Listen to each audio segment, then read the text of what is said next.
welcome everyone. My name is Amanda Wojcik, and I'm the head of the Department of Art here at the University of Oregon. And we are so happy to be practically back in person, not completely quite yet, but this is our first visiting artist lecture of the 21-22 year, and we're looking forward to a wonderful selection of artists, most of which will be in person in Lawrence Hall in room 177. And when those do happen, they'll all be live streamed as well, so you can join us either in the lecture hall or from wherever you are. So thank you for being here, and I'd like to acknowledge that the University of Oregon is situated on the traditional homeland of the Southern Kalapuya, and we honor and pay respect for their long and continuous presence and many contributions to this location and to this part of the world, especially. Thank you to our graduate students. This lecture was initiated by our third year graduate students last year. And so they were second years and they worked together to select someone they were interested in bringing. So thank you for your work on that. Thank you also to our tireless graduate director, Jack Ryan, Professor Jack Ryan. I don't know if you're out there, but thank you. And of course, thank you to Wendy Heldman, who helps us do all of this amazing programming with all of these incredible people. It's such a wonderful part of our program here. I hope we will see you all next Thursday in person in Lawrence Hall, room 177, 4 o'clock. So see you then, and I will turn this over to Dana Buzzy, third year MFA graduate student. Great, thank you, Amanda. Thank you for the land acknowledgement and for contextualizing the third year visiting artist initiative a little bit. So to start off with, I just want to say thank you, everyone, for attending. It's great to have so many people here. Like Amanda said, my name is Dana Buzzy, and I'm speaking to you right now on behalf of the third year MFA cohort to introduce Amy Brener, who is our invited visiting artist lecturer.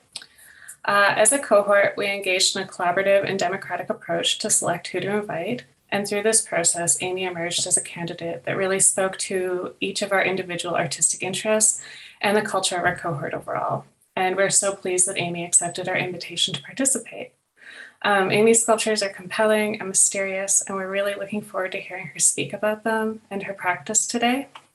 Before I pass the Zoom over to Amy, I would like to further introduce her by way of reading her bio. So Amy Brener was born in Victoria, BC, and moved to New York City in 2007. Since graduating with an MFA from Hunter College in 2010, her sculptures have been exhibited at galleries and institutions across the US, Canada, Europe, and China. Highlights include MoMA PS1 and Socrates Sculpture Garden in New York, the Nasher Sculpture Center in Dallas, Galerie Pact in Paris, Wentrup Gallery in Berlin, and Riverside Art Museum in Beijing. Her work has been featured in publications such as the New York Times, Art in America, CURA, Artnet News, and the Brooklyn Rail. She is represented by Jack Barrett Gallery in New York, and she'll be presenting a solo exhibition there this fall. So without further ado, and with much enthusiasm on behalf of myself and the entire third year cohort, I would like to extend a warm welcome to Amy, and I'll now pass the Zoom over to her. Thank you. Hi, everyone. Thank you, Dana, for that lovely introduction.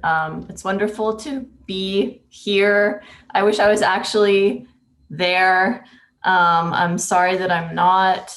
I'm teaching I just started a tenure track position at Hamilton College. So I live in Clinton, New York now, and I attended our first in-person lecture last night, which was very exciting. So I'm excited for you to start that process as well. And just thank you so much. It's such an honor to have been invited to give this talk, and I hope I can do a good job. Let's see what happens. So I'm going to share my screen now and start my PowerPoint.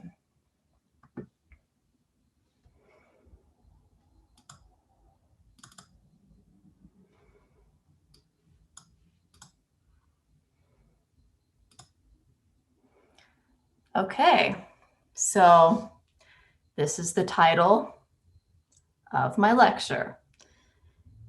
And you might be wondering, what is an Omni-Kit and what is a Flexi-Shield? Well, this is an Omni-Kit. This is also an Omni-Kit. And this is also an Omni-Kit. And this is a Flexi-Shield, as is this, and this, and this. And a recent Google search informed me that a Flexi-Shield is also this object, which is an areola stimulator.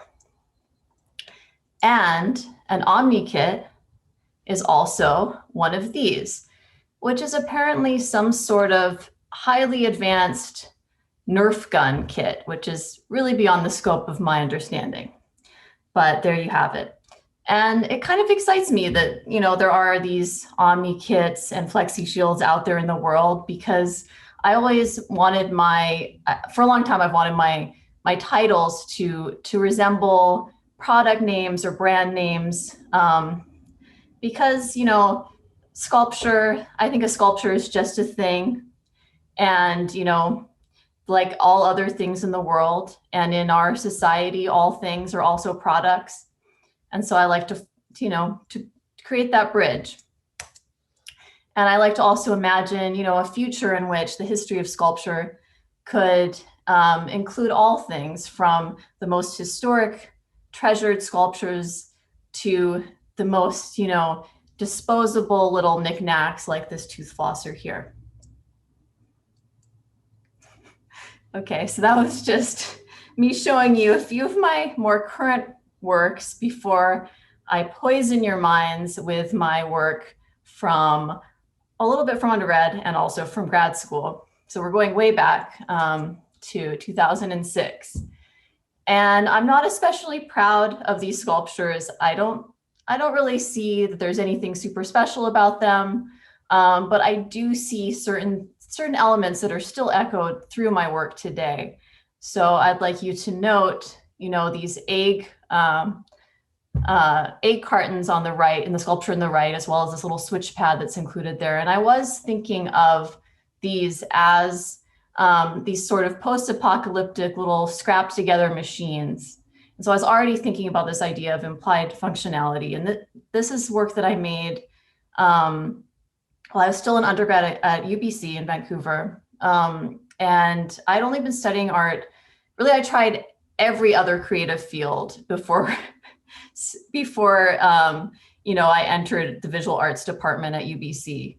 So I had been, you know, making music. I had been in creative writing. I tried some theater design, basically anything else. And then I finally landed in the visual arts department, and I immediately was drawn to sculpture, and not just any kind of sculpture, but specifically found object sculpture. And I knew that I wanted my materials to be pre-existing objects and materials and pre-existing things. And so I started, you know, culling materials from thrift stores and also the streets. And I was really interested in the way that materials could kind of randomly come together. I was looking through, you know, I was walking the streets of Vancouver, looking at piles of garbage in the industrial parts of Vancouver. And I would get really excited by the way that certain conglomerations would form, and these kind of incidental relationships would develop between objects. And mind you, this is not Vancouver garbage. This is New York City garbage, so it's a lot spicier. Vancouver garbage was not this exciting, but these are the photos that I have. This is actually a photo from the internet, but just to illustrate also that I really, at this time, got interested in the way that plastics could become weathered by the environment, by the elements, and could start to have this look of being organic and having this kind of history and life to them. This is actually Florida garbage, whole different thing. Florida beachcombing garbage. Anyway, also at this time, when I was in college, the work that I was drawn to the most, And the artist that I was most fascinated by was Louise Nevelson. And I hadn't even seen her work in person, but I really fell in love with it just in image. And I felt like when I looked at these assemblages, I felt like I was kind of being communicated with by these materials. And I was kind of learning the secret code or something. Like I felt like I was seeing this kind of like secret, I was gaining this kind of secret knowledge of the way that things kind of enact upon each other. And that I almost felt like I was seeing things that maybe the artist wasn't even seeing. So I like that she leaves, you know, there's so much room to just kind of to explore these works and to look in all their nooks and crannies and really get up inside of them. And it was also this kind of form of like alienation, feeling like these very familiar things became alien to me. And I felt excited by that. And another artist I was really excited by was Neri Ward. I was looking into Hunter College as a place to do my MFA, and that's when I learned about his work. And this is an example of the work that I was really excited by from the early 90s. From 93, it's the found objects, you know, assembled on this stroller and then coated in sugar and tropical fantasy soda. And I felt like when I looked at images of this work that I could sense that the artist really kind of believed in like this transformative power of materials and this kind of alchemy that was happening and this kind of growth that was then stemming out of it. And that really spoke to me. But I was ignoring the kind of most obvious influence, this kind of innate influence, or this something that was so intrinsic to my being that I couldn't even really recognize it. And that was that my father, Roland Brener, was a sculptor. And he was in the 80s making this work. He was a sculptor and also a professor at the University of Victoria. Anyway, in the 80s, you know, this is when I was 2 years old, he was making this kinetic sculpture that he would take, you know, a lot of found objects and just very kind of crudely assemble things into these installations that were viewer activated. So in this one, the viewer would move the pedal, the bicycle pedal, and it would activate sounds. And so, you know, he's taking very familiar things that we might have around the house and turning them into these very whimsical kind of experiments. And this is stuff I would have been subjected to at such an early age. You know, it was, you know, these became subconscious influences for me that I just wasn't even recognizing at the time that I started making work necessarily. But this was 1985. Again, the viewer activates this work with a pedal and a train moves around this track and then activates the sound of these 4 chairs that are speaking to each other. And for this work, Small Talk, that was actually shown at the Venice Biennale. He represented Canada in 1987 when I was 5 years old. He actually used my Teddy Ruxpin doll. He stripped it bare down to its skull and placed it behind this Fresnel lens, this magnifying lens. And the Teddy Ruxpin doll, I'm sure many of you are too young to remember or to have been exposed to this, but the Teddy Ruxpin doll had a cassette player in its back, and you could, it came with cassettes, you know, and it would talk to you, then it would activate the mouth to move along with the words being spoken on the cassette. But my dad figured out that you could take the cassette out and put any cassette into it, and it would still, you know, it would still mouth along with the words. So the text that this Teddy Ruxpin, this skull of the Teddy Ruxpin recites are a series of letters received from a debt collector.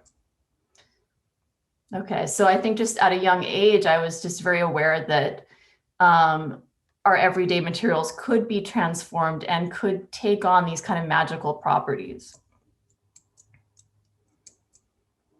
But unfortunately, I didn't really have that much time to talk about these things with my father. He passed away right around when I was making that work, the first, you know, the work from undergrad that I showed you. And so we did have some really great talks about sculpture, but we had it was very short. It was cut short. And I just remember having talks with him in which he would interrogate me and question, are you sure? Are you really sure that this is something that you want to do? Because he had been really into the fact that I wanted to be a writer or a musician. But then when I decided, oh no, sculpture, just like him, he was just kind of like, are you sure? Like, you really want to do this? And I think he was kind of warning me. But I ended up getting a little offended. He'd ask me repeatedly, are you sure? Are you sure? Are you sure? I'm like, what, you don't think I can do this? But I think, maybe he thought that I was just doing it in some way to please him or something like that. But anyway, so the year after he died, I moved to New York City and I started my MFA at Hunter. This is the old Hunter College studio building. Which in its current state, as you see now, is derelict, and it is inhabited by many pigeons and rats, I'm sure. It's kind of sad, actually. It was a great building. It was like doing your MFA in a real industrial studio building. Anyway, I started at Hunter. I had no idea what I was doing. I was wandering the streets around where I lived in Williamsburg, and I was just like picking up random garbage, and I was making these really scrappy little assemblages that would just kind of fall apart. And I had my first crit, and it was terrible. I cried, not in class. I think I cried in the bathroom. The professor, called it slacker art, which was nothing that I was trying to do at all. And then, so it was this kind of crisis, and I had to reevaluate everything. And one thing that I've been really fascinated by moving to Brooklyn was this kind of bounty of dollar store junk. Because I moved into an apartment, I had to get all my stuff, and like you end up going to these random kind of dollar stores all around you. And I don't know, I really wanted to use materials from these dollar stores in my work, but I couldn't figure out how to do that in sculpture. But I ended up being able to figure out how to do it in video. And the other thing that I was really trying to do, I was still very much in the grieving process. I was deep in that. I was still in shock, and I wanted to find a way to address that in my work. I had found a way to do it through music the year I lived at home after my dad died, but I hadn't found a way to express any of that through sculpture, which I found to be much more of kind of a cerebral endeavor and not an emotional one. So I was just struggling with that and trying to figure it out. And I eventually landed on, making video as a way to experiment. And I'm just going to play this first video. It's very short. That I made in grad school.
last couple of days feel quite long.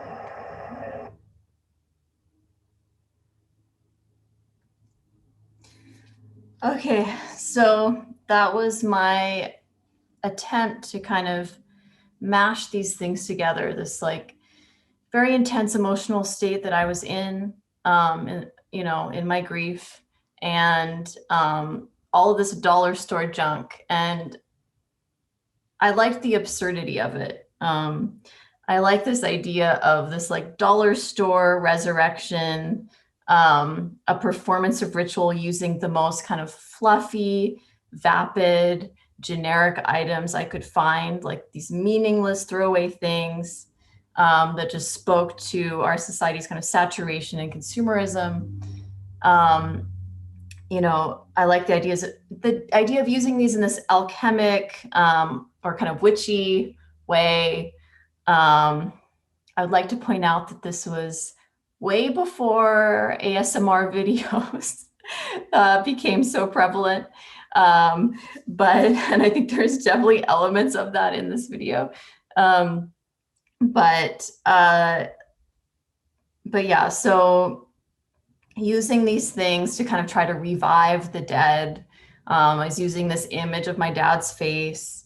And at the end, there's this family footage from one of our ocean crossings on our sailboat. So just kind of trying to mash together these things that meant nothing with these things that meant everything, and just seeing what would happen. And yeah, so this was, and I liked it. I liked the absurdity of it. And I felt very cynical about it in the beginning. And it felt very ironic. But then I started kind of feeling kind of more empowered by it.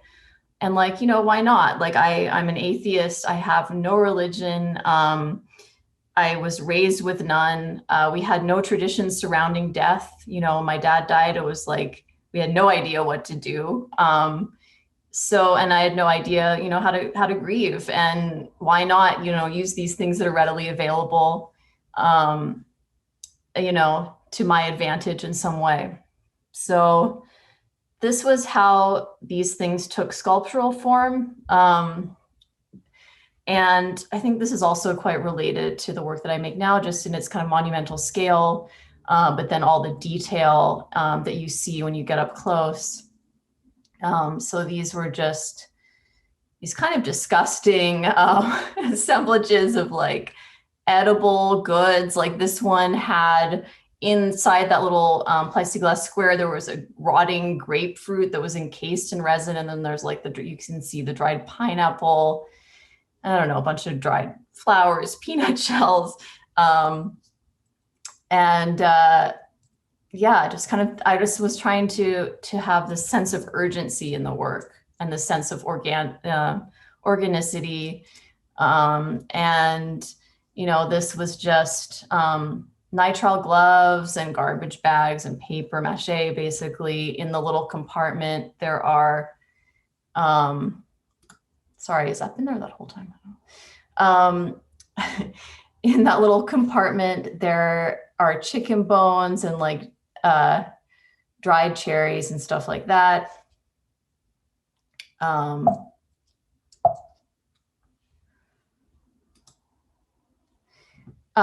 This piece on the left was, entirely made out of wood glue, painted onto bubble wrap and latex, painted onto bubble wrap as well. And then also I just want to point out this use of this face cast here. And this is when I first got my hands on a cast of my father's face that he also used in his work, as you will see in this image here. So in some of the work from his work from the early 2000s, he was dealing with this kind of autobiographical subject matter, and these were kind of based on these this kind of comic books that he made when we were traveling on the boat. He made them digitally on the computer, and then he had these works built based on those, and he had this face cast of himself made, so he used this in his work. And when I started using this, it was very significant to me because it felt like this, I mean, compared to all the other materials I was using, it was this deeply personal thing. And it was this highly specific thing. It was something that had existed that would never exist again. And I loved that idea of, just the power that could hold. And I was also felt, really excited by, walking through stores and looking at like everyday materials as potential art materials. So, walking through the grocery store, and everything kind of shifted in my mind. Like, I don't know how to explain it, but it felt almost like this transgressive act. Like, you're looking at things the way they're not meant to be looked at, and you're kind of seeing this like secret language of things. And this is something that I wrote at the time. I want to build a dialogue between the emotional aspects of my work and the banality of the objects that I manipulate. I'm merging the taboo subject of grief with all things mundane in order to reintegrate it into everyday life. So again, I started to feel like it was this kind of empowering act. This is just a little clip from another video that I made a bit later. Higher production value. And, I think even more recognizable products.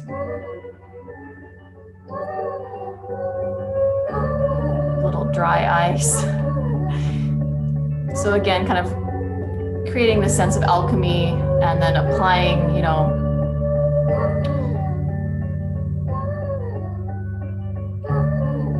these kind of magical liquids to this face cast.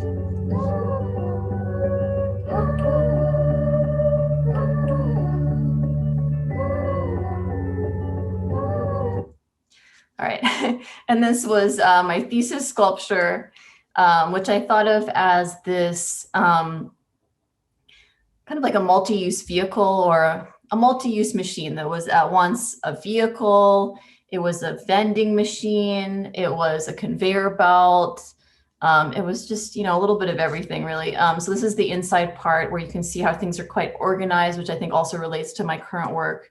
And I was, choosing a lot of different health products that had kind of ridiculous promises associated with them, like dream water, bone health, emergency, stuff like that, that kind of promise these kind of like regenerative, had these kind of regenerative goals or promises associated with them. There's that. And you see again, the face cast coming into play. And, this work had everything. It had a sink with circulating water that was bubbling. The front part of it had the back part here had a fake fire inside of it. So that was, creating movement as well. There was even a video in the back of this piece that was playing family footage from our family, sailing trips. And it was called Lifecraft, this work.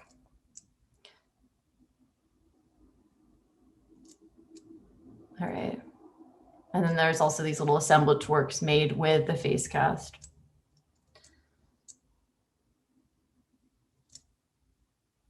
All right, so after grad school, I just felt like my work had become, so during school, I felt like my work had become so complicated and kind of convoluted. And I really was searching for some sort of way to streamline things. And I knew that I wanted to work in a series, and I wanted to be able to go to the studio every day and just have a practice where I, built things from the ground up. And, didn't have to rely. I felt like I'd kind of become almost a set dresser in my process for a lot of the works that I made in grad school. So anyway, I had a couple of failed attempts. I would call this one of those, but I still think that you see things echoing from this forward to my current work in terms of all the texture, the keypads that are used here. And this is when I felt like I had a breakthrough. I was at Skowhegan at the time, and this was my first solid resin piece. where I was really transforming a liquid into a solid. So making something from nothing, essentially, which was a stark contrast from, my previous work in which I was using, large kind of pre-existing containers or furniture to build inside of.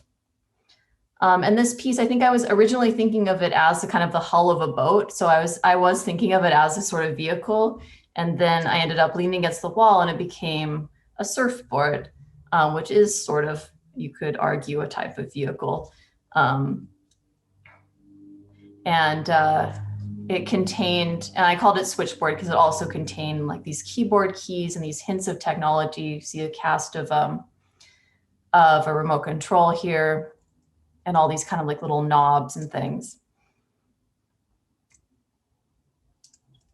And the work that I made directly after that was this. In this period of time, each work was leading to the next. This work I also made at Skowhegan. It's called Tablet.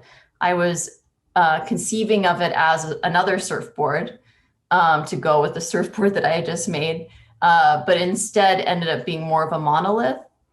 And I became more interested in, making things that were unnameable. So, abstract in a way, but I didn't fully think of them as abstract because I still thought of them as hinting at these kind of like future technologies. I was thinking about touch screens and like maybe microchips and things that were embedded into them.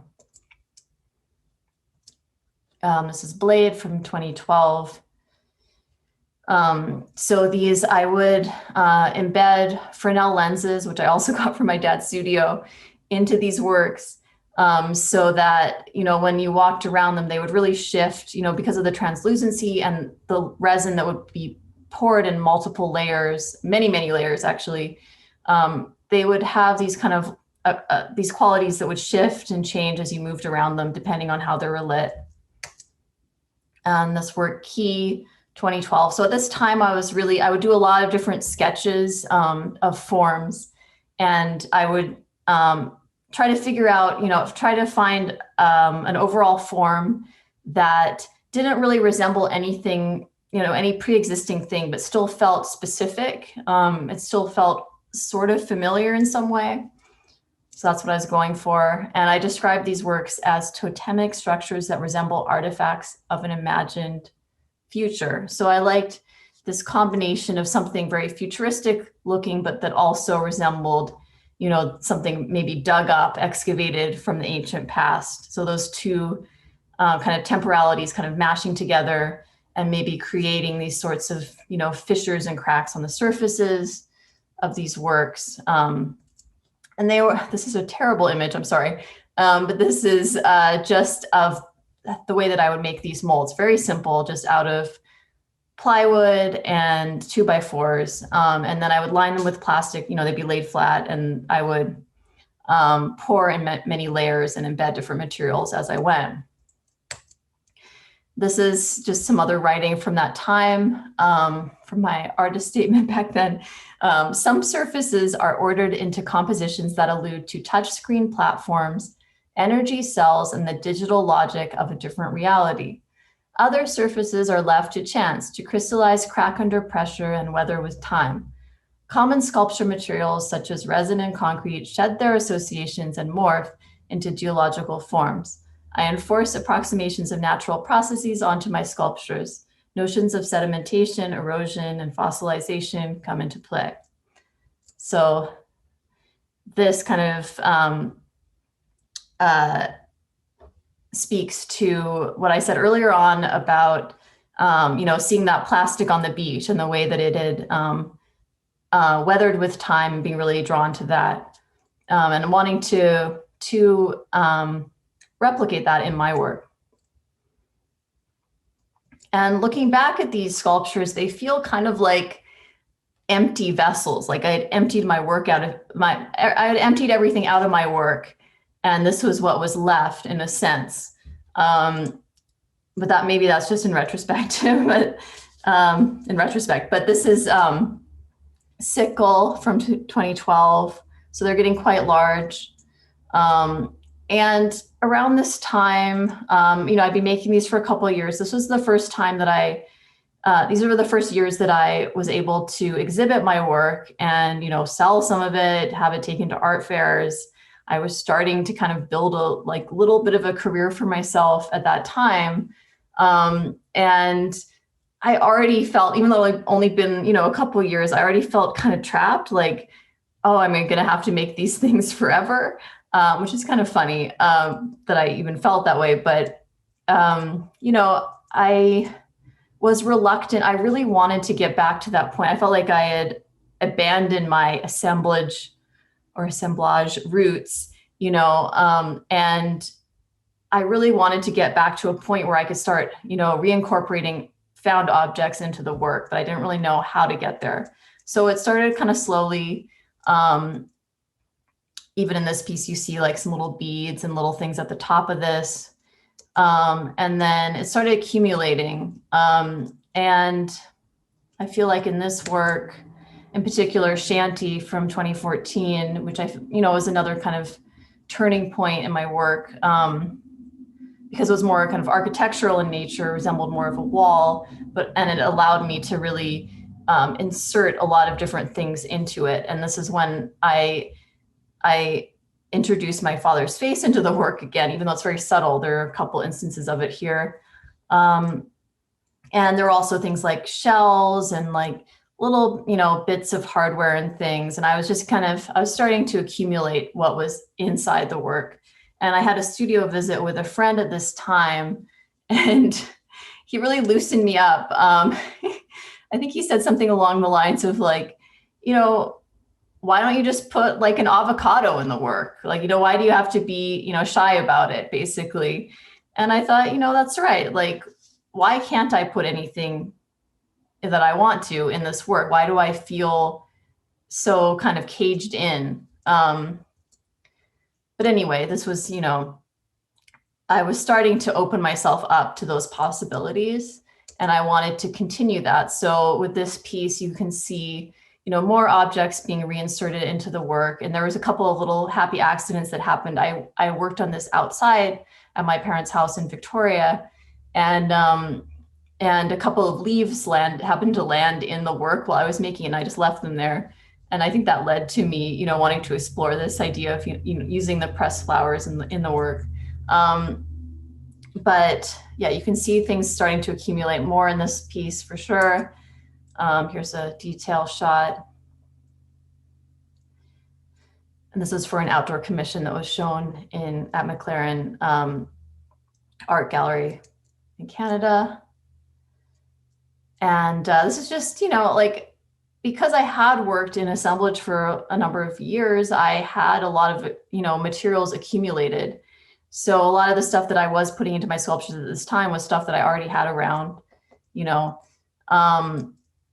and I also started to source things from various stores, and I was looking for things that were still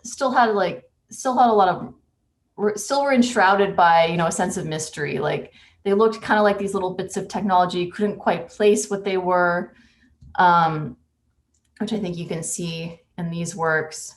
And I was still thinking of this kind of digital, this combination of like a digital future technology of some kind and something very archaic. But I was starting to be more open to different references. Like a curator came to my studio around this time and called this a giant Game Boy, which I actually loved. And I was starting to, allow more things to enter the work at this time. And then this work, Dressing Screen, really opened me up to the possibilities of that. And this is when I kind of just went wild and started incorporating all sorts of stuff, both in the textures that you'll see on the sides, which are really encrusted with a lot of different things like the keyboard keys and takeout containers and all sorts of tile, like kind of mosaic things that I then made casts from. And then also you'll see kind of more recognizable objects in here, like, full faces of calculators and again, the TV remote thing. And then I incorporated these combs because I thought, why can't I expand my definition of what technology is to include, all man-made things? And so that was a bit of a turning point for me as well. And this work, I was very unsure about. I was almost repulsed by it when I made it. It went through a lot of different iterations. There was one point where it was hanging the opposite way, upside down. It was hanging from a wire in 2 separate parts. So it went through a lot before it became this, and I worked on it for ages, and really forced it into being. And maybe for that reason, but also for the reason that it reminded me of previous work. It reminded me of grad school work in an uncomfortable sort of way. I felt this sense of repulsion and being really unsure about this piece. And this is a picture of it in my studio at the Fine Arts Work Center in Provincetown, which is an amazing residency if any of you are interested in that. And it led me to just all sorts of experimentation.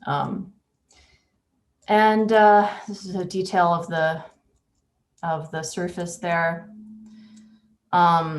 Anyway, I was still really unsure of this piece, but around this time I was invited to be part of Greater New York, the survey show at MoMA PS1 that happens every 5 years. And it was a huge moment for me. It was a huge honor. And especially because the curator that I was working with, Mia Locks, invited me to include the largest pieces that I had made to that point. And this was something that I would never be able to see in my studio. And my studios were always quite small. To be able to see all of these large scale works together really altered my sense of what I was doing. And, I was still really nervous about the dressing screen in the back corner here, up until I would say the opening of the show. And then, watching people, these are just some other shots of the show, watching people engage with that work in particular, with dressing screen. People were most drawn to it and spent the most amount of time with it. And we're kind of sucked into its vortex somehow. I think it's the symmetry, or I figured out at the time, I think, the use of symmetry and also just how recognizable certain objects were, enabled this kind of extended viewing of this one piece and this attraction to this one piece. And sometimes that's the validation, I guess, that you need, and I learned that from my dad, always wanting to find some little way to get the viewer to spend a little bit of extra time with your work, because the tendency is maybe 10 seconds, sometimes less. So any little thing you can do to pull them in. And I really saw that being, I saw this piece operating in that way, and it excited me. And I think the other reason that it did that was because it more resembles structures in the world. It's more kind of a nameable thing. It is actually a dressing screen. It could function as a dressing screen. You could get dressed behind it. It could be a room divider. It, it speaks to architectural kind of ornament in a way. And so, yeah, that was a big turning point for me. And then at the same time, at this residency in Provincetown, I started experimenting with silicone and just kind of figuring out its properties and what I could do with it. I'd used it before as a mold making material, but not so much as a casting material. So that's when I started making what would turn out to be these works, the Flexi-Shields. And this was the first iteration of that. I don't think it was named Flexi-Shield this time, but as soon as it was finished, I felt like, I thought of it as this kind of protective garment that also had this embedded technology, and this kind of, this maybe some sort of power, embedded inside of it. And this was, again, moving back to using my father's face in the work, and it entered in this point as this kind of talisman. There you will see a previous version of the dressing screen hanging from a wire in the corner, and you'll see some other, experimentation with the silicone. So sometimes you really need that kind of extra push from a residency or some sort of outside experience to really, make these breakthroughs in your work. And as soon as I started making flexi shields that more resembled dresses, what became necessary in my mind was a dressing kit. So a way to combine the resin work with the silicone work. And this also enabled me to kind of find a way back to using these like everyday consumer goods that were highly recognizable, like in this case, the eyeshadow and this Magic Girl eyelash kit. And this was another dressing kit, very different around this time, but just to show you that I was also kind of going back in this much more intuitive way of working. It was a much more of an additive process where I was just kind of cobbling things together in my studio and creating this, kind of monstrous piece that I then hung this flexi shield off the side of it.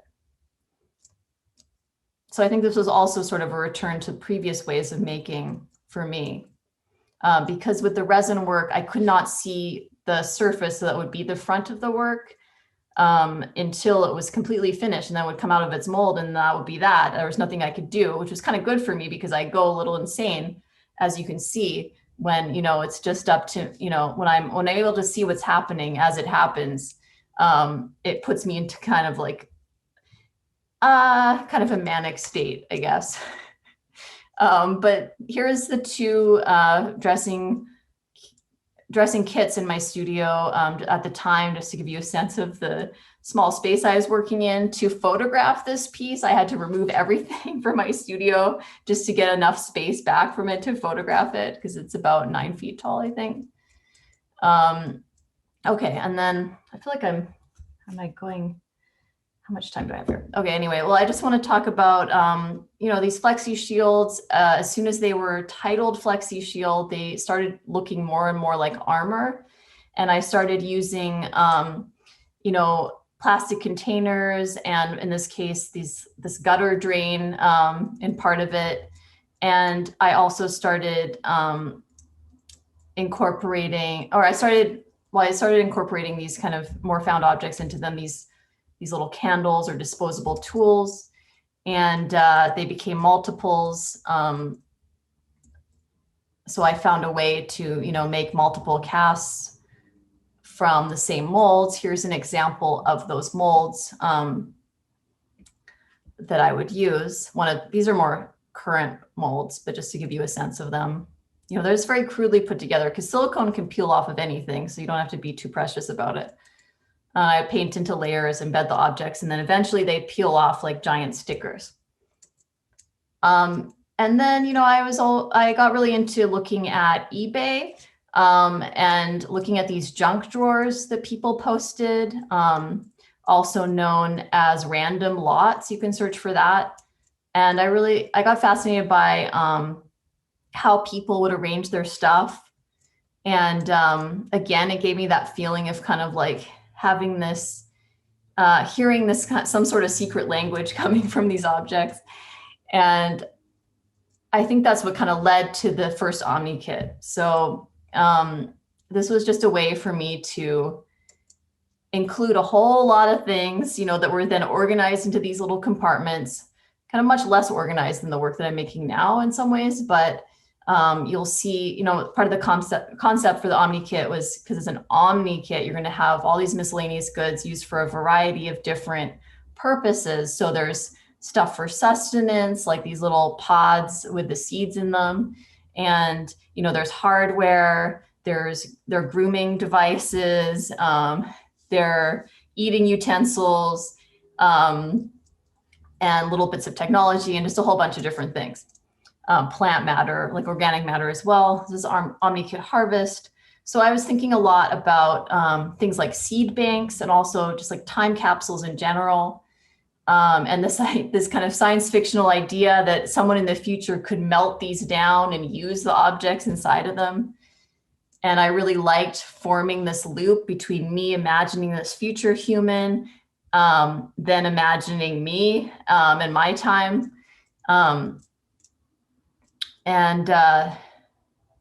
yeah, so there's these. I feel like I should maybe skip ahead a little bit because I'm going to run low on time.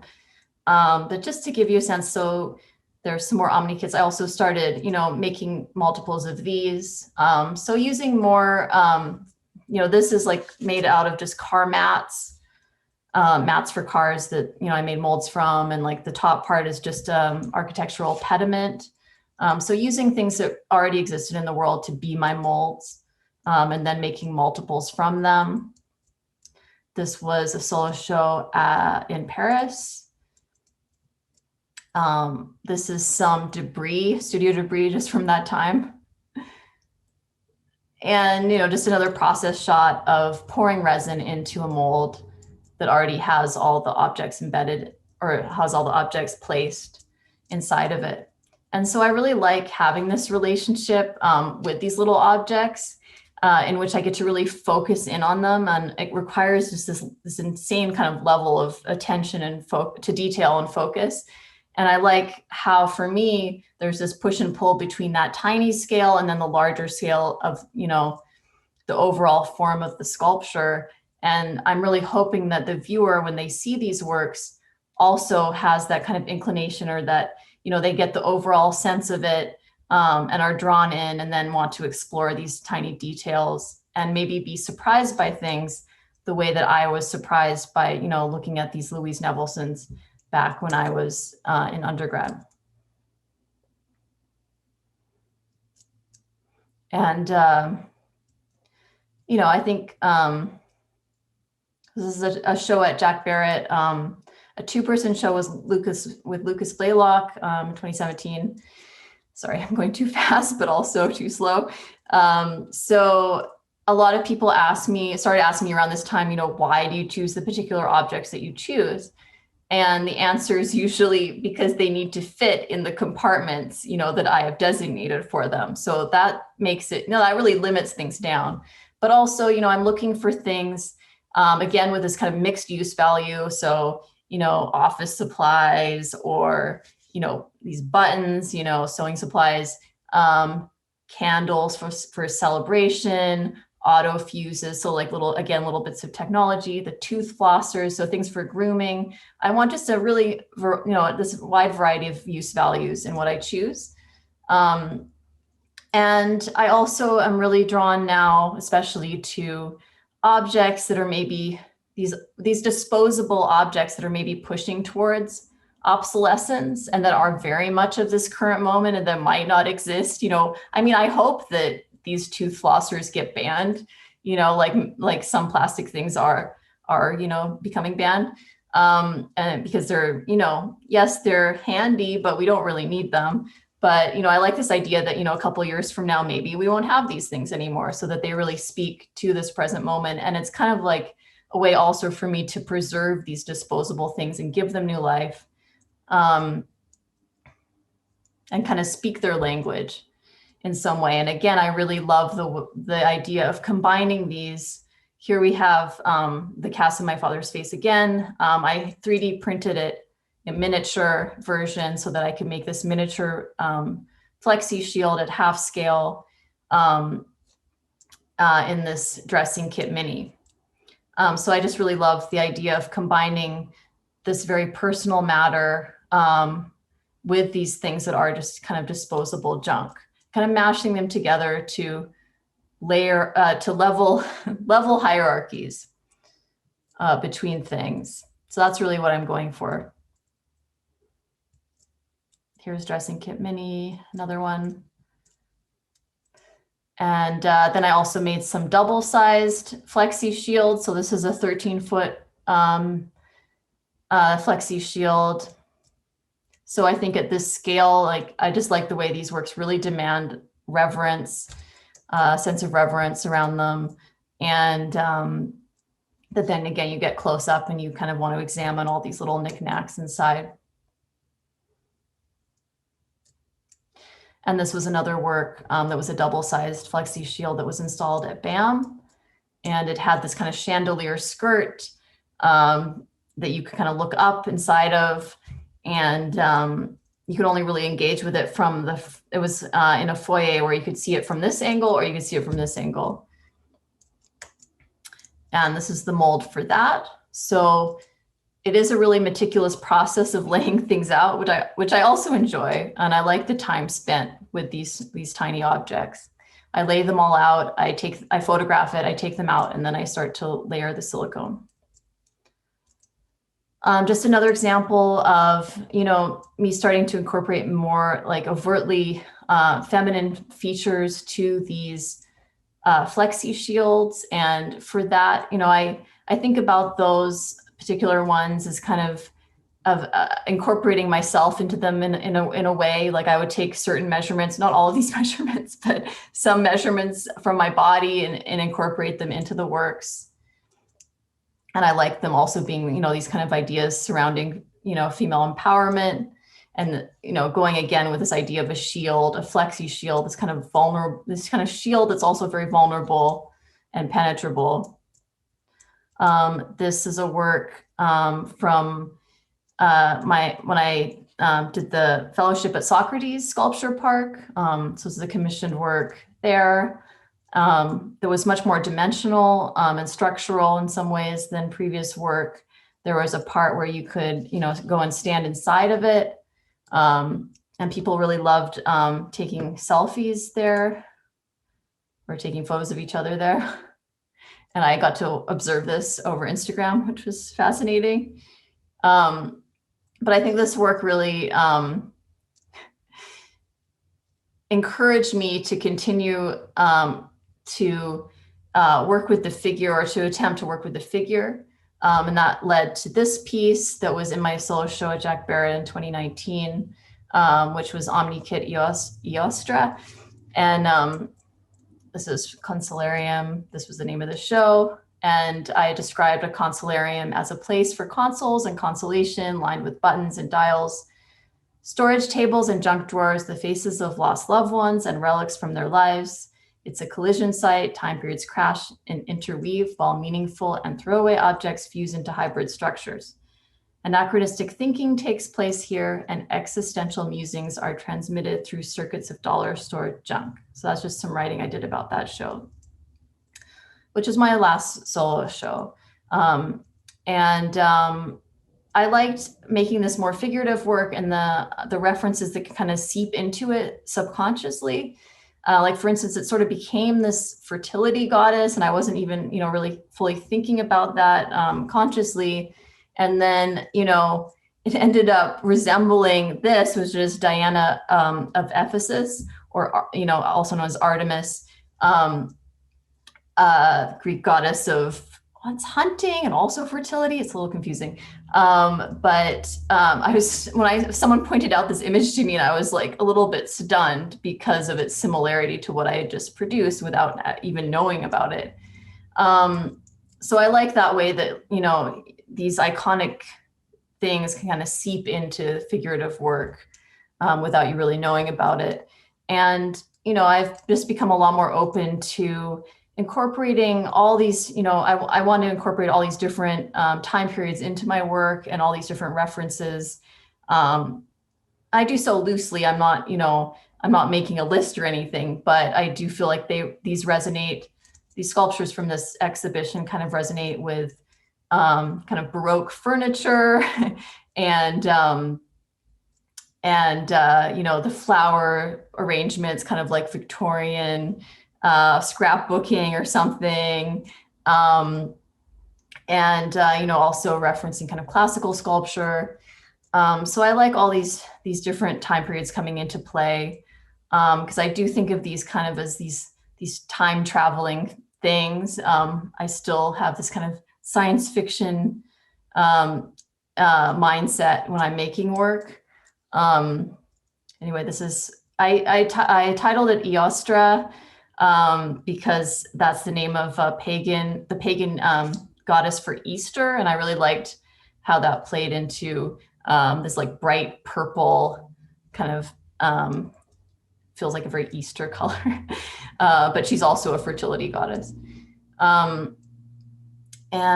This is from this show, and I think I'm kind of running out of time. So I would like to skip ahead a little bit. I'm just showing you some more work from that show. but I also want to show you one last thing that I want to get to. It's not this, but this is a work that I made in the beginning of the pandemic when I wasn't really even supposed to be going to my studio. This was just like this very urgent, you know, cobbling together of things in 2020, like March, basically. And this is work that I'm making currently, and it's highly organized. This is just like a way for me to insert as many things as possible, as many of these little objects as possible into one piece. At the same time, I'm also making these more kind of organic structures that allow me to kind of branch out of that organizational structure a little bit more and have kind of more of a fluid process. And I just wanted to show you this one last video. So, you know, because I am really interested in this process of defamiliarization of these very ordinary things and this kind of, you know, seeing things from a removed standpoint, I think that, you know, moving into the digital realm, you know, makes sense for me, and I want to experiment with it more. And when I started kind of playing around with 3D modeling, I found TurboSquid and found, you know, this whole catalog of things that you can buy or get for free, preferably get for free, these 3D models that are pre-existing. So it becomes, you know, this form of assemblage, but in the digital realm. And that really excited me. And this is just some images from TurboSquid, the Kit Bash set, very cool. You know, and then also just thinking about how our sense of tactility is shifting and changing all the time. And that things like ASMR, where you're watching someone, you know, use these hand tools, you know, floss your teeth. We're having a tactile experience, but very removed from the actual thing. That feels very futuristic to me. And it might be the direction that we're heading in. And I like this idea of imagining a future where, you know, where we've lost this use of these hand things and we romanticize it in a way. So that's what this video speaks to. I'm just going to play that, and that can be the last thing. Okay, here we go.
All right, thank you so much.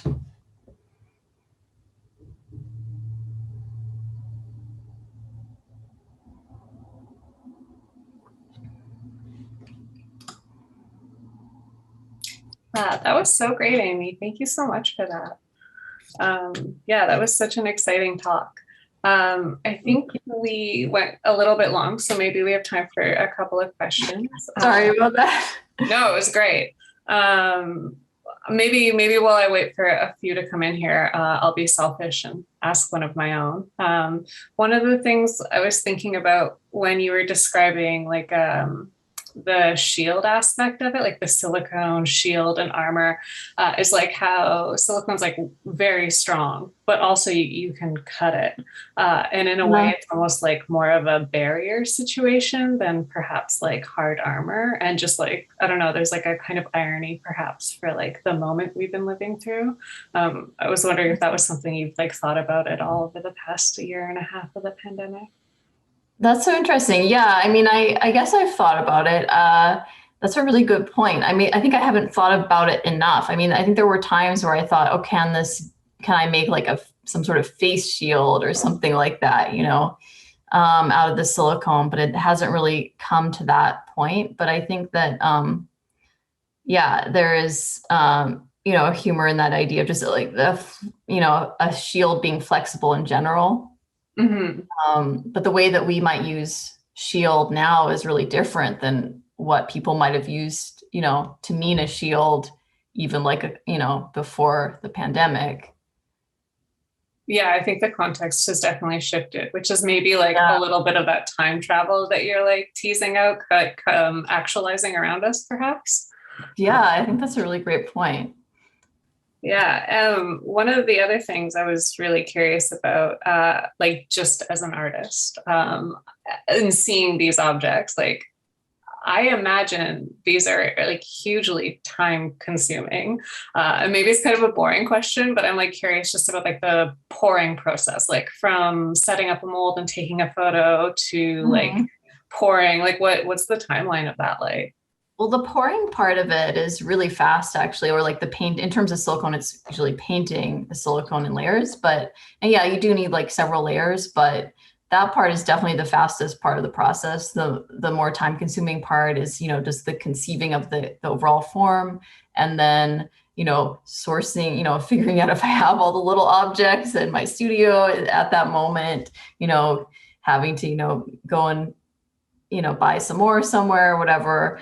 And then laying everything out and forming those compositions, I would say, is the longest part of the process. And then when it's actually, being executed, it's a lot faster. Yeah, Yeah, that tracks. I think the when you mentioned that you photograph it to know how to like relay things, then I'm like, that's it. That's like the part of the mystery that I couldn't figure out. Well, because I run out of time as well. Well, even if I do photograph it, the silicone that I use, even the type, I use a couple different types. One of them is a slower curing one, but even the slower curing one, I can kind of start to run out of time. So I have to be really scrambling to like put everything back in place. So if I don't have it photographed, that would really, it would be an issue. Yeah, I could see that. I have a couple of questions here. Okay. So I have one asking how you think about epoxies and silicone mold making materials in relation to their ecological impacts of their manufacture. Like basically why, why would you use these? Well, I mean, it's a good question. I'm trying to get out of the resin biz, and that's why you'll see a lot of my work currently has more opacity to it. But in terms of, finding a way to encapsulate objects, a bunch of disparate objects into one form, you really need this thing that acts like a glue, like some sort of magical glue that will just kind of adhere everything into this form and also be transparent or translucent. And there really isn't, a natural version of that, unfortunately, yet. Maybe there will be in the future. Silicone is a lot less toxic and has no fumes. So I've been working way more with silicone lately and also using things, using more plaster and aqua resin, which is just essentially another kind of gypsum-based product. It's called aqua resin, but it has nothing really to do with resin. So I am trying to get out of that. I do think about it. But at the same time, I don't want anything that I make to go to waste. So if something doesn't work, if I had, in the past made something out of resin and it didn't work, I would just keep, adding to it and trying to figure out a way for it to come into, a sculpture, because I didn't want to throw any of that stuff away.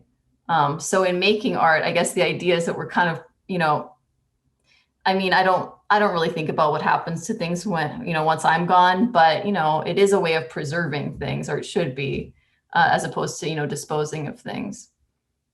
Yeah. I also think it's like kind of a poetic treatment for these like disposable things that you're kind of making monumental as well. Right. Exactly. Yeah. Let's see here. I have a question here. Wondering if your forays into digital work will influence or contaminate the physical sculptures. Yeah, I definitely, I hope so. I think so. The digital work is kind of extremely crude at this point. I'm just starting out, but even just, 3D printing my dad's face at a smaller scale and having, being able to do that now, having this like 3D, model version of it is really interesting to me. And I do think they'll definitely start to inform each other. And I do plan to work more in the digital realm and even get into VR stuff as well. But that's all, that's to come. Not there yet. It's going to be very exciting. Thanks. Yeah. Also, again, seems like really appropriate for the kind of time traveling interests and like sci-fi interests that are like influencing the sculptures, eh? Yeah. And VR was getting really big, I think before the pandemic. Now I'm not so sure, because the idea of going to a gallery and actually putting on this thing that like, it already felt kind of gross. Like when you go to a gallery, put one of those on and it's like, I don't know, someone's eyes have basically been touching the same thing, Now I'm not really sure what the future of VR is, but I still want to play around with it, figure it out. Yeah. And I imagine we'll be seeing like a bunch of new interfaces forthcoming. Like technological progress doesn't seem to be slowing down. I hope so. Yeah. Okay. Well, thank you so much. We're at about 5:15, so I feel like that's probably a good time to like get off the Zoom machine, perhaps. But yeah, I just want to say, on behalf of the third year cohort and art department at UO, thank you so much. That was a really lovely talk. And just so grateful that we got to have you here. Thank you so much. It's a huge honor. And again, I'm really sorry I couldn't be there in person. And I'm really looking forward to the studio visits that I have tomorrow and to meeting some of the students there.